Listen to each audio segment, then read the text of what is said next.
Gap తీసుకున్నారో వచ్చిందా అనేది పక్కన పెడితే ఆ టైంలో మీ మైండ్ సెట్ ఎలా ఉండేది సార్? ఆపర్చునిటీ కుదరలేదు, అలాగే స్క్రిప్ట్ కూడా కుదరలేదు. మళ్ళీ వచ్చి డిసప్పాయింట్ చేయకూడదు, మనకి డెఫినెట్గా ఇది ఆడియన్కి నచ్చుతుంది, మనకు నమ్మకం ఉండాలి ఫస్ట్. విలన్ రోల్కే ఏదో అడిగారు మిమ్మల్ని, మీరు రిజెక్ట్ చేశారని చెప్పేసి విన్నాము. నాకు క్యారెక్టర్ ఇంపార్టెంట్. ఇప్పుడు అల్లు అర్జున్ సినిమాలో సరైనోడు సినిమాలో బోయపాటి గారు ఆది పినిశెట్టి క్యారెక్టర్ మీతో చేయించాలనుకున్నారు అనేది విన్నాను. మరి ఆయన అనుకున్నారేమో కానీ నా వరకు రాలేదు. మీ వర్క్ అఫ్ కోర్స్ ఒక సందర్భంలో మాంటే సాంగ్ ఒక గ్లామర్ తెచ్చారు మీరు. జాబిలమని కోపం అన్న లేకపోతే ఇట్లా ఆ రోజుల్లో one of the heart breaking. ఇప్పుడు లైక్ జగపతి బాబు గారు అన్నారు, ఆయన ఒక రకమైన కంబ్యాక్ ఏజెంట్తో వచ్చారు. శ్రీకాంత్ గారు ఒక గ్యాప్ తర్వాత విలన్ గట్ట అన్నారు, ఇప్పుడు రాజశేఖర్ గట్ట అన్నారు. అలాంటి అవకాశాలు రాకపోవడం. మీరు చేసిన సినిమాల్లో మీకు మనసుకు దగ్గరైన సినిమా అంటే ఏం చెప్తారు? ఐ వుడ్ సే స్నేహితులోటి, మనసిచ్చుడు చాలా బాగుంది. అండ్ నవీన్ గారు ఫస్ట్ సినిమాలో ఎలా చూసామో మేము ఇప్పటికీ అలా ఉన్నారు. లేదు, కొంత జెనెటిక్ ఉండి ఉంటుంది నేను అనుకోవటం, కొంతేమో మెయింటైన్ అవర్ సెల్స్ పాజిటివ్ థింకింగ్లో. ఈ ఫిల్మ్కి చూసుకుంటే మీకు మీ అనాలిసిస్ ఏంటి సార్? నవీన్ గారి ఫిల్మ్కి చేసింది చాలా తక్కువ అండి, ఇంకా చేయాల్సింది చాలా ఎక్కువ ఉంది. But let us see how it works. Naveen గారు నమస్తే అండి. నమస్తే అండి. ఎలా ఉన్నారు సార్? All good. చాలా రోజుల తర్వాత కెమెరాని ఫేస్ చేస్తున్నారు. అంటే నేను గ్యాప్ ఒక 5 years తర్వాత కెమెరా ముందుకు వచ్చింది. 10 years పైన. 10 years అయింది. మధ్యలో ఒకటి చేసినట్టున్నారు కదా, అది వర్మ గారి సినిమా, ఇది అటాక్ చేశాను. 2016 అది అటాక్. 14 years. 10 years తర్వాత మళ్ళీ కెమెరా మీదకి వచ్చారు. ఎలా అనిపిస్తుంది సార్ 10 years తర్వాత ఎక్స్పీరియన్స్? ఫస్ట్లో కొంచెం యాంగ్జైటీ ఉండింది, ఎట్లా ఉంటుంది, ఎట్లా చేయగలుగుతాం, ఆ క్యారెక్టర్ జస్టిఫై చేస్తామా లేదా అని. 2-3 days తర్వాత అలవాటు. ఓకే. అంటే ఈ 10 years గ్యాప్లో చాలా అంతర్మదనం జరిగి ఉంటుంది కదా? డెఫినెట్గా. ఏంటి ఆ టైంలో మీ మైండ్ సెట్ ఏంటి? ఎందుకంటే చాలా బ్లాక్ బాస్టర్లు చూసారు మీరు ఇండస్ట్రీలో, పీక్ స్టేజ్ బ్లాక్ బాస్టర్లు చూసారు. గ్యాప్ తీసుకున్నారో వచ్చిందా అనేది పక్కన పెడితే ఆ టైంలో మీ మైండ్ సెట్ ఎలా ఉండేది సార్? మైండ్ సెట్ ఎలా ఉందంటే తప్పని ఉండేది, మంచి సినిమా ఒకటి చేయాలి, ఆడియన్స్కి మంచి ఎంటర్టైన్మెంట్, గ్రిప్పింగ్ ఎంటర్టైనర్ ఒకటి ఉండాలి అనేది చెయ్యాలని ఉండేది. కానీ బట్ దానికి సందర్భం కుదరలా. ఓకే. ఆపర్చునిటీ అంటారు కదా, ఆపర్చునిటీ కుదరలేదు, అలాగే స్క్రిప్ట్ కూడా కుదరలేదు. సో మళ్ళీ వచ్చి డిసప్పాయింట్ చేయకూడదు, మనం ఎంత anxiety to do a film ఉన్నా కూడా మనకి డెఫినెట్గా ఇది ఆడియన్కి నచ్చుతుంది, మనకు నమ్మకం ఉండాలి ఫస్ట్ అనే ఇదిలో వెయిట్ చేయటం జరిగింది. ఓకే. ఈ 10 yearsలో విన్నారా అసలు? సబ్జెక్టులు విన్నారా? పదడప వింటూనే ఉన్నాను, ఎక్స్టెన్సివ్గా 4-5 ఏళ్ళ నుంచి బాగా విన్నాను. ఓకే. ఎలాంటి సబ్జెక్టులు వచ్చాయి మీ దగ్గరికి? ట్రెండ్ మారింది కాబట్టి ఎక్కువ థ్రిల్లర్స్, పోలీస్ కాప్ స్టోరీస్, లేకపోతే కంప్లీట్ ఫ్యామిలీ ఫిల్మ్స్ ఇట్లా వచ్చినాయి. ఓకే. లేకపోతే కొన్నిసార్లు క్యారెక్టర్స్ కోసం ఇట్లా రకరకాలుగా వచ్చింది. ఓకే. అఫ్ కోర్స్ ఇది క్యారెక్టర్ టాపిక్ వచ్చింది కాబట్టి, పెద్ద సినిమాలో మంచి విలన్ రోల్కే ఏదో అడిగారు మిమ్మల్ని, మీరు రిజెక్ట్ చేశారని చెప్పేసి విన్నాము. అది నిజమేనా? అంటే అడిగుంటారు, నాకంత ఐడియా లేదు, బట్ అడిగుంటారు. కానీ నాకు క్యారెక్టర్ ఇంపార్టెంట్.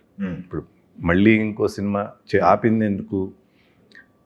రెగ్యులర్ రొటీన్ ఇది ఉండకూడదు, ఆడియన్స్ మనం స్టైల్గా అనిపించకూడదు అని కదా. సో ఫ్రెష్నెస్ ఉండే క్యారెక్టర్ రాకపోవటం అనేది ఒక రీజన్. అంటే అఫ్కోర్స్ బయట జరిగిన డిస్కషన్ ఏంటంటే, ఒక అల్లు అర్జున్ సినిమాలో సరైనోడు సినిమాలో బోయపాటి గారు ఆది పినిశెట్టి క్యారెక్టర్ మీతో చేయించాలనుకున్నారు అనేది విన్నాను నేను. అది ఎంతవరకు కరెక్ట్ అనేది? ఏం మరి ఆయన అనుకున్నారేమో కానీ నా వరకు రాలేదు. మీ వరకు రాలేదు. ఓకే, సూపర్ అండి. కమింగ్ టు త్రిమూర్తులు, ఇంత అంతర్మదనం తర్వాత త్రిమూర్తులు యాక్సెప్ట్ చేయడానికి, త్రిమూర్తుల్ని తీసుకురావడానికి కారణం ఏంటి సార్? ఏంటి దీంట్లో మీకు ట్రిగరింగ్ పాయింట్? ట్రాన్స్ఫర్ త్రిమూర్తులు ఫస్ట్ క్యారెక్టరైజేషన్ నచ్చింది నాకు. ఓకే. వినంగానే స్టోరీ హాఫ్ బేక్డ్గా ఉండింది నేను విన్నప్పుడు. This was 2 years back. Okay. సరే, ఆ తర్వాత కూర్చుని స్టోరీని, స్క్రీన్ ప్లే మెయిన్గా డెవలప్ చేయడం జరిగింది. స్క్రీన్ ప్లే కూడా థ్రిల్లింగ్గా నెక్స్ట్ వాట్ అనే టైప్లో కుదిరింది. సో అప్పుడు అనిపించింది ఇలాంటి సినిమా చేయొచ్చు అని. ఓకే. ట్రాన్స్ఫర్ త్రిమూర్తులు అనే దాంట్లో ఒక నిజాయితీ గల పోలీస్ వ్యక్తి Hmm. ఎక్కువ ట్రాన్స్ఫర్లు అవుతుంటాయి, Hmm. ఇది స్టోరీ మెయిన్ లైన్ అని Hmm. చెప్పేసి ఆల్రెడీ ఆడియన్స్కి టైటిల్ జస్టిఫికేషన్ ఇచ్చారు. Yes. అది కాకుండా త్రిమూర్తుల్లో ఎగ్జైటింగ్ పాయింట్స్ అంటే మీరు ఏం చెప్తారు సార్? త్రిమూర్తుల్లో ఎక్సైటింగ్ పాయింట్స్ ఏంటంటే హిస్ స్మార్ట్నెస్. ఉట్టి ఇప్పుడు యాక్షన్ బ్లాక్సే కాకుండా తెలివితేటలతో కూడా ఇప్పుడు డేవిడ్ అండ్ గొలైట్ లాగా ఓకే ఓకే. ఎదుటి వాళ్ళు ఎంత గొప్ప వాళ్ళైనా దాన్ని ఎట్లా స్మార్ట్గా ఫైట్ చేశాడు అనేది okay with action blocks, okay without giving a screenplay with might stall or boring లేకుండా ఫాస్ట్ పేస్లో ఎలా ఫిల్మ్ని ఆడియన్స్ని ఎలా ఇన్వాల్వ్ చేయొచ్చు అనే యాంగిల్లో చేసిన స్క్రిప్ట్ ఇది. ఓకే సూపర్ అండి. ఆ ట్రైలర్ చూస్తే ఒక క్లారిటీ వస్తుంది. కాకపోతే యాక్షన్ అంటున్నారు మీరు, ఈ మధ్య కాలంలో యాక్షన్ అంటే ఆడియన్స్ బాగా అలవాటు పడిపోయి ఉన్నారు. యాక్షన్ అంటే వైలెన్స్, బ్లడ్ ఎక్కువ చూపించాలి, బ్లడ్ షేడ్లు చూపించాలి, డార్క్ షేడ్ చూపించాలి, ఇలాంటివి అనేది ఆడియన్ మైండ్లో కొంత రుద్దుతూ ఉన్న పరిస్థితులు ఉన్నాయి ప్రజెంట్ సిచ్యువేషన్. మీరు అబ్జర్వ్ చేస్తున్నారు? చేస్తున్నారు. అంటే మొన్న దురంధర్ కూడా హిట్ అయిన సినిమా కూడా చాలా వైలెన్స్. Yes, yes, yes. అయితే దీంట్లో ఒక కేర్ ఏం తీసుకున్నామంటే త్రిమూర్తులు కేసులో, ట్రాన్స్ఫర్ త్రిమూర్తుల కేసులో ఆ క్యారెక్టర్ పరిధి, అతను ఒక కానిస్టేబుల్ అంటే మెషిన్ గన్స్తో షూట్ చేయడం అనేది అవుట్ ఆఫ్ ది వే అవుతుంది. అవును. ఆర్ ఈవెన్ గన్ వాడటం కూడా అవుట్ ఆఫ్ ది వే అవుతుంది. సో అట్లా లేకుండా ఆ పరిధిలో ఒక కానిస్టేబుల్కి ఏ ఫైట్ చేయగలడో అంతవరకే. సో ఓ రక్తపాతాలు నరికేటాలంటే కానిస్టేబుల్ అంత స్థాయి ఉండదు కదా. అవును. మ్యాక్సిమం లాఠీ పట్టుకుని ఫైట్ ఉంటుంది, బట్ ఇంపాక్ట్ఫుల్గా ఉంటుంది. సో అట్లా ఓవర్ ద టాప్ ఉండదు. ఆ క్యారెక్టర్ పరిధిలో ఎంతవరకు చేయొచ్చో అంతవరకు చేస్తాం. ఓకే సూపర్ అండి. మీరు చేసిన సినిమాలు ఉన్నాయి అన్నీ కూడా ఫ్యామిలీ ఆడియన్స్ దగ్గరైన సినిమాలు, ఎస్పెషల్లీ లేడీ ఫాలోయింగ్ ఉన్న హీరో మీరు, బాగా ఎక్కువ లేడీస్లో మంచి ఇంప్రెషన్ ఉంది, ఫాలోయింగ్ ఉంది. ఈ సినిమాకి విషయానికి వచ్చినట్టయితే ఆ టైప్ ఆఫ్ సినిమా చేయకుండా అవుట్ ఆఫ్ ది బాక్స్ వచ్చి మీరు ఈ సినిమా చేయడానికి కారణం ఏంటి? సో టు అడ్రస్ ఈ క్వశ్చన్కి ఏంటంటే, లేడీ ఆడియన్స్ని అడ్రస్ చేయకుండా చేయలేదు, ఉందా? అదే ప్రధానంగా లేకుండా ఉంది. Like he has a family, wife, తనకి వైఫ్ మధ్యన ఆ బాండింగ్, కూతురు క్యారెక్టర్ ఉంటుంది, ఆ ఫ్యామిలీ అట్మాస్ఫియర్ అది ప్రజెంట్ చేస్తూనే ఇతను అచీవ్మెంట్ చూపించాం. సో మనకేంటంటే మన ఇళ్లలో లేడీస్ కానీ ఏదైనా రిలేట్ అవ్వటానికి ఈజీగా ఉంటుంది, త్రిమూర్తుల్ని ఫాలో అవ్వటానికి ఈజీగా ఉంటుంది. అట్ ద సేమ్ టైం అదంతా లేకుండా అసలు కంప్లీట్ డిఫరెంట్గా అట్లా లేకుండా మనం కథని అట్లా లోపల నుంచి తీసుకెళ్ళాం. సూపర్ అండి. ఎన్ని పాటలు ఉన్నాయి, ఒక మ్యూజిక్ విషయానికి వచ్చి ఎన్ని జాగ్రత్తలు తీసుకున్నారు? ఆల్బమ్ కూడా చాలా ఆల్బమ్స్ మీ హిట్ అయిన సందర్భాలు ఉన్నాయి. అఫ్ కోర్స్ ఒక సందర్భంలో మాంటే సాంగ్కి ఒక గ్లామర్ తెచ్చారు మీరు, జాబిలమ్మ నీకు ఎంత కోపం అన్నా, లేకపోతే ఇట్లాంటి ఆ రోజుల్లో one of the path breaking songs. మన సినిమాలో ఎన్ని ఉన్నాయి సాంగ్స్? దీంట్లో 3 సాంగ్స్ ఉన్నాయి. ఎందుకు ఎక్కువ సాంగ్స్ పెట్టలేదంటే, ఇప్పుడు ఆడియన్ ఏంటంటే దే ఆర్ ప్రిఫరింగ్ కథ, ఆ టోన్ ఆఫ్ ద ఫిల్మ్లోనే వెళ్ళాలనేది ఒక కాన్షియస్ డెసిషన్ తీసుకుంది. ఓకే. సో ఆ పరంగా ఫస్ట్ సాంగ్ వచ్చి అతని క్యారెక్టర్ని చెప్పేటట్టు ఒక చిన్న ఎంటర్టైన్మెంట్ యాంగిల్లో డాన్స్ నెంబర్ లాగా ఇచ్చాము. అట్లాగే ఎండ్కి వెళ్ళేటప్పటికి ఒక సిచ్యువేషన్లో everything comes to one point, ఒక ప్లేస్లో. ఆ ప్లేస్ ఏం పెట్టాలి, కొంచెం టైం ల్యాప్స్ కావాల్సి వచ్చింది. అంటే ఏదో ఒకటి జరుగుతూ ఉండాలి అక్కడ, అంటే అక్కడ ఒక స్పెషల్ సాంగ్ అనేది అవసరం అనేది అనిపించింది అన్నమాట. సో కథలోనే ఉంటుంది తప్పితే, ఇప్పుడు జాబిలమ్మ నీకు అంత కోపం, ఇప్పుడు ఆ అమ్మాయి మాట్లాడతలేదు అలిగిందని చెప్పి ఇతను పాడాడు కదా, అది సందర్భంతో వచ్చింది కదా. అట్లా ఈ 2 సాంగ్స్ ఉంటాయి. ఓకే. అయితే డూయెట్ మటుకు కొంచెం ఇది ఎందుకు వెళ్ళామంటే, హీరో హీరోయిన్ అసలు వాళ్ళ బాండింగ్ ఏంటి, వాళ్ళ మధ్యన లవ్ ఏంటి అనేది ఒక చిన్న ఎస్టాబ్లిష్మెంట్ చేయాలనే యాంగిల్ అది పెట్టి. ఓకే. సో 3 సాంగ్స్ మేజర్గా ఉంటాయి, మిగతాయి సిచ్యువేషన్లుగా ఎక్కడ బ్యాక్గ్రౌండ్ సాంగ్స్ లాగా. ఓకే సూపర్ అండి. ఇందాక మీరు ఒక మాట మాట్లాడారు, ఇది థియేటర్కి రావడం కష్టం అయిపోయింది జనాలు అని చెప్పేసి మాట్లాడారు. మీరు ఈ ఇండస్ట్రీ ఫ్లోని అబ్జర్వ్ చేస్తున్నారా ఒక 10 yearsగా? ఏంటి నేను I'm always observing films. Okay. అవి ఎట్లా ఆడుతున్నాయి, ఎందుకు ఆడుతున్నాయి అని ఇప్పుడు చూస్తూనే ఉంటాయి. తెలుగు సినిమాలు, హిందీ సినిమాలు, ఇంగ్లీష్ సినిమాలు, మనకి ఇప్పుడు ఇంగ్లీష్ కూడా బాగా ఆడుతున్నాయి కదా. అవును. సో ఎందుకు ఆడుతున్నాయి, ఆడిని చూస్తే అర్థమవుతుంది ఎందుకు ఆడుతున్నాయి అనేది. ఆడియన్స్కి ఎందుకు నచ్చిందంటే ఊరికనే నచ్చదు కదా. So they liking certain aspects. ఒక క్లీన్ ఫిల్మ్స్ ఇప్పుడున్న ట్రెండ్లో ఒక్కోసారి వైలెన్స్ ఎక్కువ ఉంటే నచ్చట్లా. Depend on the tone of the film. ఆ ఫిల్మ్ టోన్ సెట్ చేస్తే అది నచ్చుతుంది వాళ్ళు. ఓకే. సో అట్లా ఈ ట్రాన్స్ఫర్ త్రిమూర్తుల్లో కూడా ఏదైతే టోన్ ఉందో దాన్ని బయటకు వెళ్ళకుండా అట్లాగే తీసుకెళ్ళడం జరిగింది. Okay, super. మీకు బాగా నచ్చిన సినిమా సార్ ఈ మధ్యకాలంలో అట్రాక్ట్ చేసింది? బాగా నచ్చింది దురంధర్ నచ్చింది. ఓకే. చిరంజీవి గారికి నచ్చింది cinema. Okay. Manashankar Prasad. Okay. ఈ మధ్య రీసెంట్గా నచ్చినాయి అయితే. ఓకే, సూపర్ అండి. అయితే మీరు ఆడియన్స్ కంటే బిగ్ స్క్రీన్కి దూరంగా ఉన్నారు, బట్ ఇండస్ట్రీకి దూరంగా ఉన్నారా? ఇండస్ట్రీలో ఉన్నారా? ఇండస్ట్రీలోనే ఉన్నా. అడపదడప ఎవరిని కలుస్తాము, ఇదంతా జరుగుతూనే ఉంది. ఓకే. సో జస్ట్ మీడియాకి కానీ సినిమా చేయకపోవటం ఇంతవరకే ఓకే మిస్ అయ్యాం. ఓకే. ఎక్కడన్నా ఈ మధ్యకాలంలో అయినా అంత ముందైనా ఏదైనా శుభకార్యాల్లో కనిపించినప్పుడు కానీ నవీన్ గారు సింపుల్గా అలా ఒక్కళ్ళు నడుచుకుంటూ వెళ్ళిపోతుంది. ఒక స్టార్ హీరో అయి ఉండి అంటే ఒక ఇమేజ్ బిల్డ్ అయిన హీరో ఇంత సింపుల్గా ఉండటం ఏంటి? అంటే నాకు ఎప్పుడు అట్లా ఉండటమే ఇష్టం. నాకు హెవీగా అనిపిస్తుంది ఎక్కువ. అడావిడి ఉంటే మనకి టెన్షన్ వాతావరణం. సింపుల్గా ఉంటే మన పాటికి మనం ఉండటం అనేది I prefer that. I'm comfortable అనుకోండి.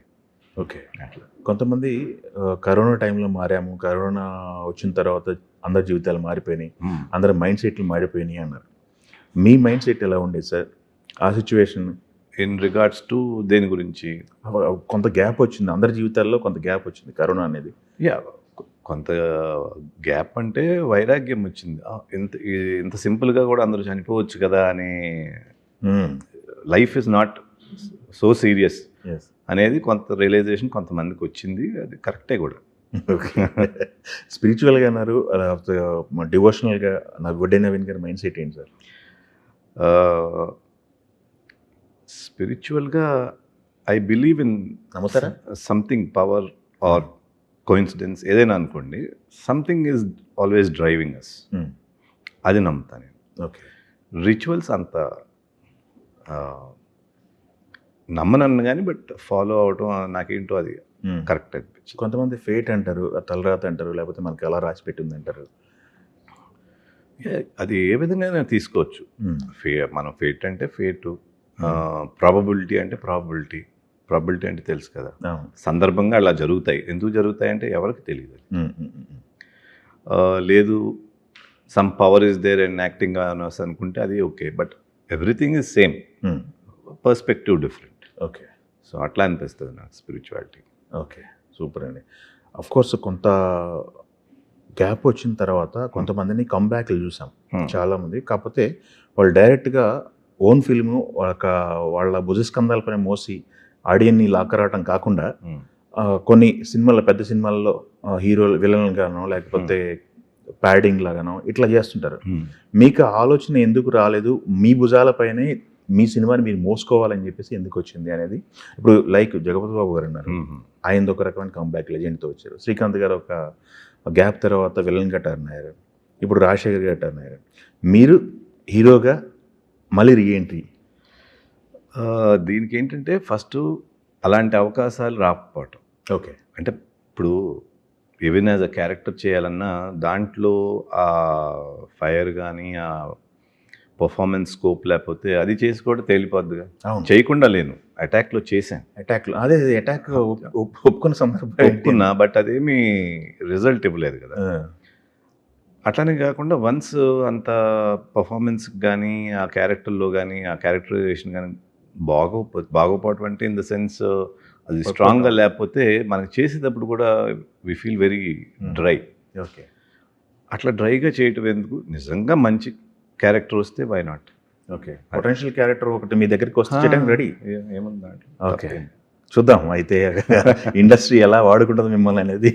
సో ఆ ఇదిలో చూస్తే ఇప్పుడు మీరు జగపతి బాబు గారు కానీ రాజశేఖర్ గారు, వాళ్ళ క్యాలిబరు, వాళ్ళ వే ఆఫ్ ఇది చాలా డిఫరెంట్. వాళ్ళకు సూట్ అయ్యారు కూడా, బాగా చేస్తున్నారు కూడా. నేను దానికి సూట్ అవ్వకపోవచ్చేమో. ఓకే. నా లైన్ ఇదేమో తెలియదు కదా. అట్లా ఓకే, సూపర్ అండి. అయితే మీకు మీ టైం లైన్లో ఉన్న హీరోలు చాలామంది ఉన్నారు. ఇప్పుడు జగత్ బాబు గారు కావచ్చు, శ్రీకాంత్ గారు కావచ్చు, వీళ్ళంతా మీ శ్రీకాంత్ గారితో చాలా సినిమాలు చేశారు, అవును. స్క్రీన్ షేర్ చేసుకున్నారు. బాండింగ్ ఎలా ఉండేది సార్? ఇప్పటికీ టచ్లో ఉన్నారా? అప్పుడప్పుడు కలుస్తానే ఉంటాం. వెరీ ఫ్రెండ్లీ బాండింగ్ ఉంటుంది. మెయిన్ ఈగోస్ ఉండవు, క్యాజువల్గానే ఉంటాం. అందరం షూటింగ్ అయితే కొంతసేపు కూర్చుంటాం, కవర్లు చెప్పుకుంటాం, ఇట్లా మధ్య మధ్యలో ఎప్పుడైనా కుదిరినప్పుడు కలుస్తాం. Okay, bonding was very pleasant. Okay. అంటే అఫ్ కోర్స్ అది ఈగో లేవు అనేది అక్కడ తెలుస్తుంది, ఎందుకంటే మల్టీ స్టార్ చేశారు మీరు ఎక్కువ. ఇప్పుడు ఆయనకి ఉండదు, నాకు ఉండదు. మా క్యారెక్టర్ లేదు, మేము చేయటం మా పని అంతే. ఓకే, సూపర్ అండి. ఒక సినిమాలో ఒక అఫ్ కోర్స్ మీరు వెల్ గ్రో వెళ్తుంది హీరోగా, సూపర్ హిట్లు ఇచ్చుకుంటూ వెళ్తున్నారు. ఒక సినిమాలో నెగిటివ్ షేడ్ క్యారెక్టర్ చేశారు శ్రీకాంత్ గారు, మీరు కలిసి చేశారు. డ్రింక్ చేస్తుంటారు, సంపాసన రేప్ చేసే క్యారెక్టర్, రేప్ అటెంప్ట్ చేసే క్యారెక్టర్ అది కావాలని చేసింది. ఎందుకంటే హీరోగా చేస్తా ఉన్నప్పుడు నాకు అలాంటి క్యారెక్టర్, నేను చెప్పా కదా, క్యారెక్టర్ల విషయం ఉంటే ఎనీథింగ్, అప్పుడు ఆ హీరోగా ఉన్నప్పుడు కూడా అట్లా చేశాను. It is at multi hero, dual heroes ఉన్నా కూడా ఆ characters was very different. Negative shade ఉండటం అనేది నాకు బాగా నచ్చింది. దానికి తర్వాత ఉన్న డ్రామా వీళ్ళిద్దరి మధ్యన అది బాగా నచ్చింది. సో అందుకని ఇమీడియట్గా అది చేయటం. అట్లాంటి సబ్జెక్టులను డీల్ చేయాలంటే ఈవీవి గారు బాగా డీల్ చేసేవాళ్ళు కదా. మంచి డైరెక్టర్స్ ఉండాలి, అది లేకపోతే ఇట్ విల్ గో రాంగ్ కదా. ఎస్, ఈవీ గారు లేని లోటు తెలుస్తుందని చాలా సందర్భాల్లో అందరూ మాట్లాడుతూ ఉన్నారు. డెఫినెట్గా అలాంటి డైరెక్టర్స్ లేకపోవటం, ఈవీ గారు, కోడి రామకృష్ణ గారు, ఎంతైనా తెలుస్తుంది డెఫినెట్. ఎస్, ఎలా ఉండేది సార్ మీతో బాండింగ్ అది? ఎందుకంటే వాళ్ళు ఎంత పెద్ద సబ్జెక్ట్ అయినా తక్కువ రోజుల్లో ఇట్లా ఫినిష్ చేసేవాళ్ళు కదా. ఎందుకు అట్లా ఫినిష్ చేసేవారంటే, నేను ఈవీ గారు షూటింగ్లో అబ్జర్వ్ చేశాను. ఆయనది వేరు స్టైలు, కోడి రామకృష్ణ గారు వేరు, ముత్యాల సుబ్బయ్య గారు. ఈవీ గారిది ఎట్లా ఉంటుందంటే మొత్తం స్క్రిప్ట్ పక్కాగా ఉంటుంది, ఆయన వర్షన్లో కరెక్ట్గా ఉంటుంది, బౌండెడ్ స్క్రిప్ట్ ఉంటుంది. ఈవెన్ ఎడిటింగ్ షాట్ కూడా ఆయన షూటింగ్లోనే అవుతుంది. అవునా? ఆ రోజుల్లో ఫిల్మ్ అయినా కూడా, ఇవాళ మనం ఆన్లైన్ ఎడిటింగ్ వాళ్ళు వచ్చింది, కానీ వాళ్ళు షూట్ చేసేది జస్ట్ ఇక్కడ వరకు, అంటే అక్కడ వరకే షాట్ తీస్తాం.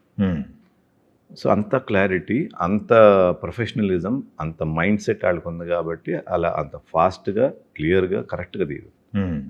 That's their greatness. Okay, Kodi Ramakrishna గారు స్టైల్ వేరే, ఆయన స్టైల్ వేరు. ఆయనది ఏంటంటే ఇంప్రవైజేషన్ ఉంటుంది, ఆన్ స్పాట్ ఇంప్రవైజేషన్ ఉంటుంది, బట్ అది పర్ఫెక్షన్ ఉంటుంది. ఇప్పుడు నేను కొంత యాక్ట్ చేశానంటే ఆయన ఇంకా యాక్ట్ చేపిస్తాడు, ఆయన చూపిస్తాడు ఇట్లా చేయమని. అది ఒక 4-5 టేకులు ఎక్స్ట్రా అయినా తీసుకుని ఇంకొంచెం మన్ని. అందుకే ఇప్పుడు కోడి రామకృష్ణ గారి సినిమాలో పర్ఫార్మెన్స్కి ఫుల్ స్కోప్ ఉంటుంది. ఓకే, సో ఒకళ్ళు వే ఆఫ్, బట్ వాళ్ళు కూడా ఫాస్ట్గానే తీస్తారు, ఎందుకంటే వాళ్ళ గ్రిప్ ఆఫ్ ఫిల్మ్ అనేది స్ట్రాంగ్ ఉంటుంది. సేమ్ విత్ ముత్యాల సుబ్బయ్య గారు, ఇంతంటే అంతే కరెక్ట్గా ఇన్ని రోజుల్లో తీసేస్తారు, రిలీజ్ చేస్తారు. Super sir. మీరు చేసిన సినిమాల్లో మీకు మనసుకు దగ్గరైన సినిమా అంటే ఏం చెప్తారు సార్? బాగా ఒకటి లేదు, ఐ వుడ్ సే స్నేహితులు ఒకటి, మనసిచ్చుడు చాలా బాగుంది, అండ్ నా ఊపిరి. ఓకే, అఫ్కోర్స్ అల్టిమేట్ నా ఊపిరి అనేది అదొక జోనర్ సినిమా లాగా అందరి మైండ్లో ఉండిపోయింది. Super sir. అదే మనసిచ్చుడు టాపిక్ వచ్చింది కాబట్టి, మనసిచ్చుడులో అనుకుంటున్నా తెలిసి రవితేజ గారు చేశారు కదా. రవితేజ గారు సినిమా, ఆ తర్వాత రవితేజ గారు ఎదిగిన తీరు, ఆయన అబ్జర్వ్ చేస్తే మీకు ఏమనిపిస్తుంది? ఎలా ఉంటుంది రిలేషన్ ఆయనతో మీకు? చాలా సర్ప్రైజింగ్గా ఉంటుంది, అంత పైకి రాటువంటి not small thing. Very happy for him. కలిసినప్పుడు ఎప్పుడు అట్లాగే ఉంటాడు. అవునా? ఆయన ఎప్పుడు అట్లాగే ఉంటారు. మొన్న ఈ మధ్య కూడా కలిశాను. Very warm person, nice. Okay, super అండి. అంటే ఒకటే ఇండస్ట్రీలో ఉండి ఇంతమందితో రిలేషన్ మెయింటైన్ చేయటం, ఇంతమందితో పాజిటివ్గా ఉండటం అనేది మామూలు విషయం కాదు. ఎలా పాజిటివ్ యాటిట్యూడ్, ఇప్పుడు మీతో మాట్లాడుతున్నా కానీ కూల్గా, ప్లెజెంట్గా, ఎక్కడ దేనికి ఎగ్జైట్ అవ్వట్లేదు, ఏ సందర్భంలో ఏ టాపిక్ కూడా. అంటే నాకేమనిపిస్తుందంటే ఎవరికాళ్ళు వాళ్ళు పని చేసుకుంటున్నారు. నెగిటివిటీకి దానికి దేర్ నో స్కోప్. ఓకే, మనం వాళ్ళ గురించి తప్పుగా మాట్లాడటానికి ఏం లేదు, అందరూ ప్లెజెంట్గానే ఉంటారు. సో అలా పాజిటివ్ ఎనర్జీ జనరేట్ అవుతుందేమో. ఐ ఫీల్ ఇండస్ట్రీలో everybody is like that, most of them. Okay, social media ఉన్నారా, అబ్జర్వ్ చేస్తుంటారండి? అబ్జర్వ్ చేస్తూ ఉంటా, యూట్యూబ్, ఇన్స్టాగ్రామ్. ఓకే, మీ ఒపీనియన్ ఏంటి సార్ సోషల్ మీడియా పైన? సోషల్ మీడియా కొంచెం ఎక్కువ అవుతుంది అనేది ఒక కొంత ఫీలింగ్ ఉంది. But that's the communication channel అనుకుంటా. సో ఓవరాల్గా సో దాని మీద కూడా పీపుల్ ఆర్ గెటింగ్ ఎంటర్టైన్డ్. ఇప్పుడు ఎవరైనా కూడా రీల్స్ చూసుకుంటున్నారు, లేకపోతే వాళ్ళకంతా ఆ ఫోన్లోనే చాలా ఇది జరుగుతుంది. I feel it maybe a face. Like ఒకప్పుడు ఫేస్బుక్ అంటే ఫేస్బుక్ ఇప్పుడు ఇన్స్టాగ్రామ్ ఉంది, ట్విట్టర్ ఉంది. ఓకే, ఇవన్నీ ఒక ఫేస్ అనిపిస్తుంది. You will get better communication, more settled communication ఏమో అనిపిస్తుంది. Okay, super sir. ఇండస్ట్రీలో ఉన్న వ్యక్తి ఆఫ్ కోర్స్ చిన్నప్పటి నుంచి ఇండస్ట్రీలో ఉన్నారు మీ నాన్నగారు. అసలు మీరు అసలు ఇండస్ట్రీలో ఉన్న వ్యక్తి. ఓకే, ఇండస్ట్రీలో వ్యక్తిగా ఈ మధ్య కాలంలో ఎక్కువ రప్చర్ అవుతుంది తెలుగు సినిమా హీరోయిన్ల క్యారెక్టర్స్ పైన ఎక్కువ రప్చర్ అవుతుంది. రీసెంట్గా కూడా చాలా కామెంట్స్ వచ్చినాయి. హీరోయిన్ క్యారెక్టర్స్ని ఒక నిత్యమైన కూడా కామెంట్ చేశారు నిన్న మొన్న. ఇప్పుడు హీరోయిన్ క్యారెక్టర్స్ని కరెక్ట్గా పోర్ట్రేట్ చేయట్లేదు, ఏదో యూజ్ అండ్ త్రో లాగా వాడేస్తున్నారు సినిమాలో అని మాట్లాడుతున్నారు. దానిపైన మీ ఒపీనియన్ ఏంటి సార్? క్రియేటివిటీ అనేది ఇట్లాగే చేయాలనేది ఏదీ లేదు. కొన్ని దగ్గర హీరోయిన్లు కరెక్ట్గా పోర్ట్రేట్ చేసినవి ఉన్నాయి, కొన్ని చేయట్లా. But best case scenario heroine అనే కాదు, ఎనీ క్యారెక్టర్ ఫిల్మ్లో ఉన్నది కరెక్ట్గా యూటిలైజ్ చేయాలి, వాళ్ళ పరిధి కరెక్ట్గా ఉండాలి, వాళ్ళ పర్ఫార్మెన్స్లు నీట్గా ఉండాలన్నది నా opinion. Okay, they should have their character. అది చిన్నదామనేవ్వండి, ఆ సినిమాకి ఎంత కావాలో అంత. యాజ్ అ ప్రాప్ లాగా ఊరికనే పెట్టడం అనేది even I'm not a fan of. But if they are desiring like that, creative field కదా, ఒక్కోసారి అవి కూడా వర్కౌట్ అవుతాయి అట్లా. Okay, super sir. ఇండస్ట్రీలో వచ్చిన ఏం చేంజెస్ వచ్చినాయి అనుకుంటున్నారు? అవి ఎంతవరకు అడాప్ట్ చేసుకుంటారు ఇండస్ట్రీ కానీ బయట జనాలు కానీ? చేంజెస్ అంటే సేమ్ హ్యాస్ రిమైన్ అప్పటి నుంచి ఇప్పటికి. మనం 2 గంటలు తీసామా, 2.5 గంటలు తీసామా, 4 గంటలు తీసామా, లేకపోతే 90 నిమిషాలే తీసామా సినిమా, ఆ టైంలో ఆడియన్ని ఎంగేజ్ చేయాలి. ఓకే, జానర్ ఏదైనా అవనివ్వండి. మీరు చూస్తుంటే ఏ జానర్ అయినా హిట్ అవుతుంది. ఇప్పుడు చిరంజీవి గారిది ఒక ఫ్యామిలీ, మీరు అన్నట్టు ఫ్యామిలీ జానర్, అటు పక్క థ్రిల్లర్స్ ఆడుతున్నాయి, ఇంకో పక్క లవ్ స్టోరీలు ఆడుతున్నాయి. సో మనకు అర్థమయ్యేది ఏంటంటే ఆడియన్స్కి అటెన్షన్ డీవియేట్ అవ్వకుండా మనం ఏ జానర్ ఎన్నుకుంటున్నామో దానిలో కరెక్ట్గా వెళ్తే ఇట్ మైట్ వర్క్. ఓకే, అది. సో చేంజ్ పరంగా అంటే అప్పటికి ఇప్పటికి ఇదివరకు ఏంటంటే జనాలకి వేరే ఎంటర్టైన్మెంట్స్ లేవు కాబట్టి దే వుడ్ ఎట్లా అంటే come to the films no matter.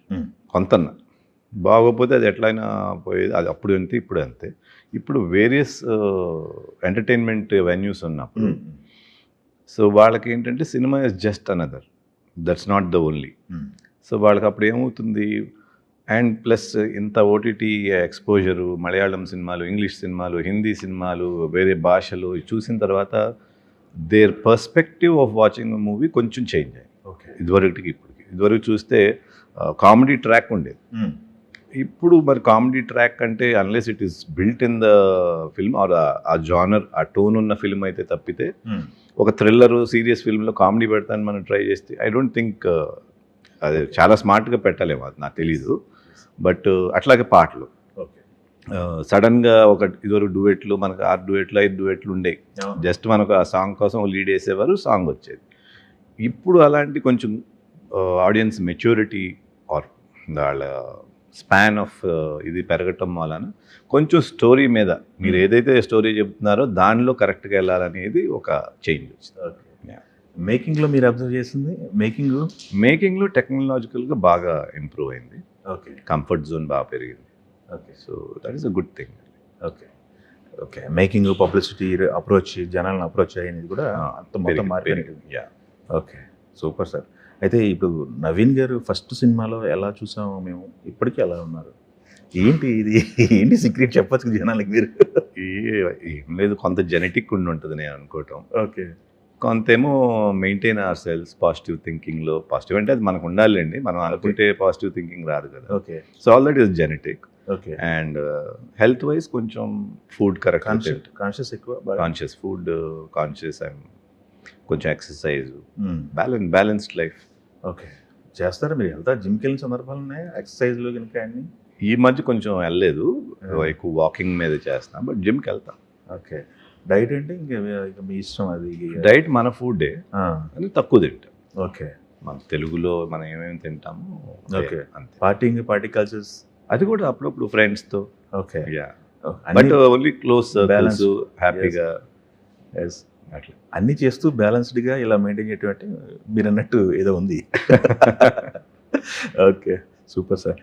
నాన్నగారి గురించి మాట్లాడుకుంటే ఆయన చేసిన సినిమాలు అన్నీ ఒక్కొక్క రకం ఒక్కొక్క బెంచ్ మార్క్ ఉన్నాయి. మీకు బాగా నచ్చిన సినిమాలు సార్? నాకు బాగా నచ్చిన సినిమా కట్రాల రుద్రయ్య, బొబ్బిలిపిల్లి. కటకటాల రుద్రయ్య, బొబ్బిలిపిల్లి. కటకటాల రుద్రయ్య మన కృష్ణరాజు గారు, బొబ్బిలిపిల్లి ఎన్టీఆర్ గారు. Okay, super sir. వెళ్ళేవాళ్ళ సెట్కి అసలు మీరు? తక్కువ వెళ్ళేవాళ్ళం కానీ వన్స్ ఇన్ వైల్. అంటే మేము చదువుకుంటా ఉండేవాళ్ళం కదా, మా స్కూల్స్ మా ఇది ఎక్కువ ఎంకరేజ్ చేసేవాళ్ళు కదా మిమ్మల్ని? ఆయన ఎక్కువ ఇన్సిస్ట్ చేసేవాళ్ళు. మేము పెద్దంత ఏదన్నా ఒకసారి 2 సార్లు వెళ్ళటం, ఆ రోజు చూడటం, అంతేగాని నాకు ఎక్స్టెన్సివ్గా లేదు. ఓకే. అసలు అట్రాక్ట్ చేసింది మిమ్మల్ని ఫిల్మ్లోకి?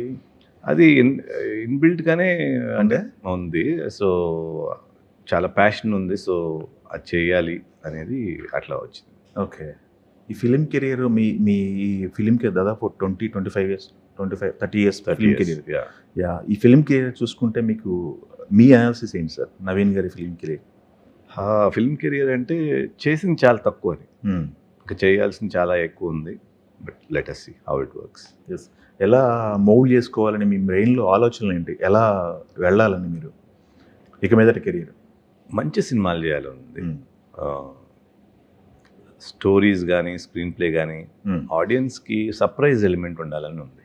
So that they really get excited. Cinema అంటే ఓకే బాగుంటుంది, ఎట్లా వెళ్తే ఆ ఫీల్, యాంగ్జైటీ ఉండాలి ఆడియన్కి అనేది ఉంది. ఓకే. కొన్ని లైఫ్ టైం క్యారెక్టర్స్ ఉంటాయి మన మధ్యలో ఉండిపోయినాయి, అలాంటివి చేయాలి నేను 80% స్క్రీన్ మీద ఒకళ్ళని చూసుకున్నట్టే ఇలాంటి క్యారెక్టర్లు చేయాలి మనం అనేది ఉంటుంది కదా మైండ్లో. అట్లా ఎలాంటి క్యారెక్టర్లు ఎలాంటి ఇది డిజైన్ చేసుకుంటున్నారు అనేది నాకు మన సినిమాల్లో చెప్తాను ఎట్లాంటి అనేది. I like all kinds of varied. ఇంగ్లీష్లో కూడా నచ్చుతాయి. ఇప్పుడు మిషన్ ఇంపాసిబుల్ అలాంటి క్యారెక్టర్స్ చేయాలని ఉంటుంది, విచ్ ఆర్ వెరీ థ్రిల్లింగ్ కదా. సో తెలుగుకి వచ్చేటప్పటికి నాకు నేటివిటీ అట్లాంటి అంటే బాగా ఇష్టం. అర్తీనెస్ చూపించేది, లైక్ రంగస్థలం కానీ ఆ క్యారెక్టరు, పుష్ప. ఓకే. ఈ క్యారెక్టర్స్ కదా రూటెడ్ లెవెల్లో ఉంటాయి. Rooted level, deep, and you can show another character, not your self. Okay. అట్లాంటి బాగా ఇష్టం. Okay. Rather than being just a hero kind of అట్లాంటి క్యారెక్టరైజేషన్స్ ఇష్టం బేసిక్గా. ఓకే. Okay, super sir. అలాంటి క్యారెక్టర్లు మీ దగ్గరకు వచ్చి మిమ్మల్ని మీరు మార్చుకోవాలంటే, మౌల్ చేసుకోవాలనుకుంటే రెడీనా? ఆహారం దగ్గర నుంచి మొత్తం. Of course, correct. బట్ దానికి తగ్గ డైరెక్టర్స్ ఉండాలి. అంతేగా, మనం ఏదో ప్రయత్నించడం కాదు కదా. అవును, డైరెక్టర్ మైండ్లో ఉండాలి. అప్పుడు ఈజీగా మోల్డ్ అవుతుంది. ఇప్పుడు నా ఊపిరి, అవును, నా ఊపిరిలో ఆ డైరెక్టర్గా ఆ మైండ్ ఉంది కాబట్టి ఇప్పుడు ఆ క్యారెక్టర్ చూస్తే మామూలు నవీన్కి ఆ క్యారెక్టర్కి there is a different. So అట్లా ఎక్స్పెక్ట్ చేస్తాను. ఓకే. ఇంత లాంగ్ వీటి, ఇంత జర్నీ, అన్ని 24 క్రాఫ్ట్స్ మీద ఒక కమాండ్ ఉంది కదా, ఎందుకు డైరెక్ట్ చేయకూడదు నేను అని మీకు ఆలోచన రాలేదా? అంటే కమాండ్ ఉన్నమాట వాస్తవమే, కానీ direction is not an easy thing. Okay. అంత విజువలైజ్ చేయటం అంటే చాలా కష్టం. ఓకే. ఓకే. అంత రాదేమో అనిపిస్తుంది నాకు. బట్ ఇంకో డైరెక్టర్ వస్తే I can support and I can help him in giving my best. Okay, అది అట్లా. ఓకే, సూపర్ అండి. ప్రొడక్షన్ ఫస్ట్ నుంచి అలవాటు ఉన్న ఫ్యామిలీ మీది. ఇప్పుడు ప్రొడక్షన్ చేయటం ఎలా ఉంది మీ? ఇప్పుడు ప్రొడక్షన్ చేయటం లైక్ ఐ సెడ్ ఈజ్ బాగుంది, కానీ కాస్ట్ ఆఫ్ ప్రొడక్షన్ బాగా పెరిగింది అనిపిస్తుంది. ఓకే, ఓవరాల్గా. ఓకే, సూపర్ అండి. బిజినెస్ మోడల్స్ కూడా మారిపోయినాయి కదా? బిజినెస్ మోడల్స్ ఎక్కువ మారినాయి అన్ను, ఎందుకంటే ఈ సైకిల్ ఎప్పుడు ఉండింది. ఇప్పుడు మా నాన్నగారు వాళ్ళు తీసేటప్పుడు కానీ సినిమాని వాళ్ళే రిలీజ్ చేసేవాళ్ళు, ఆడితే డబ్బులు వచ్చాయి, లేకపోతే కొంత పోయేదో మళ్ళీ నెక్స్ట్ సినిమాలో చేసుకునేవాళ్ళు. ఓకే. మధ్యలో బయింగ్ వచ్చింది, అందరూ అవుట్ రైట్గా కొనటం వచ్చినాయి, ప్రాఫిట్స్ వచ్చినాయి, మళ్ళీ నష్టాలు వచ్చినాయి, ఆ సైకిల్ నడిచి. ఓకే. మళ్ళీ ఇప్పుడు కొనటం తగ్గిపోయింది, మనమే రిలీజ్ చేసుకునే పరిస్థితి వచ్చింది. కొంత ఓటీటీ సపోర్ట్ చేస్తుంది, అది కూడా ఇప్పుడు తగ్గింది. సో ఇట్లా ఇవన్నీ సైకిల్స్ వెళ్తూ ఉంటాయి. మళ్ళీ మన ప్రాజెక్ట్ బట్టి అన్ని జరుగుతుంది. ఓకే. ఓటీటీ సపోర్ట్ తగ్గింది అనేది బాగా ఎస్టాబ్లిష్ అయిందంటారు ఇండస్ట్రీలో? అందరికి తెలుసు కదా, ప్రొడ్యూసర్ అందరు. ఓకే. అంటే మంది కూడా ఫస్ట్ అట్లాగే అవుతుంది అనుకున్నా కానీ, బట్ లక్కీగా జీ వాళ్ళు కొనుక్కున్నారు అవుట్ రైట్గా. అవుట్రైట్ అయిపోయింది. సినిమా చూసి కొనుక్కున్నారు. ఓ. So that's a good S S. Positive sign. Cinema చూసుకున్నారంటే okay, very good. Okay, super sir. చూపించారా సినిమా ఎవరికన్నా, అది ఇండస్ట్రీలో కానీ లేకపోతే ఇండస్ట్రీ లెవెల్ చూడలేదు ఇప్పటి వరకు. ఓటీటీ వాళ్ళు చూసారు అంతే, మా Okay. ఫ్యామిలీ వాళ్ళు చూసారు. ఏంటి సార్ వడ్డే జిష్ణు ఏం చేస్తున్నారు ఏంటి? He's in is 12th 12th స్టాండర్డ్లో ఉన్నారు. ఓకే. ఈయన దాంట్లో ప్రెజెంట్స్ అదే. వేసాం యాజ్ అ ఫ్యామిలీ మెంబర్గా. ఎస్. సో అందుకని he's established. Okay, super sir. అంటే మీరే లో ప్రొఫైల్ మెయింటైన్ చేస్తారు, ఇంకా ఫ్యామిలీని ఇంకా లో ప్రొఫైల్ ఎక్కడ బయట కనపడరు ఎక్కువ. అవునవును, ప్రైవేట్గానే ఉంటాం చాలా వరకు. Okay okay, super sir. All the best అండి. పెద్ద హిట్ కావాలని కోరుకుందాం. ట్రాన్స్ఫర్ త్రిమూర్తుల గురించి ఓ తెలుగు ప్రేక్షకులకి ఫైనల్గా చెప్పమంటే మీరు ఏం చెప్తారు? ట్రాన్స్ఫర్ త్రిమూర్తులు మా వరకు మేము మంచి క్వాలిటీ ఫిల్మ్గా తీసాము. స్క్రీన్ ప్లే మీద చాలా శ్రద్ధ పెట్టాము. అయితే ఆడియన్స్ 19th జూన్ థియేటర్కి వచ్చి దాన్ని ఎంజాయ్ చేయాలని ఆశిస్తున్నాం.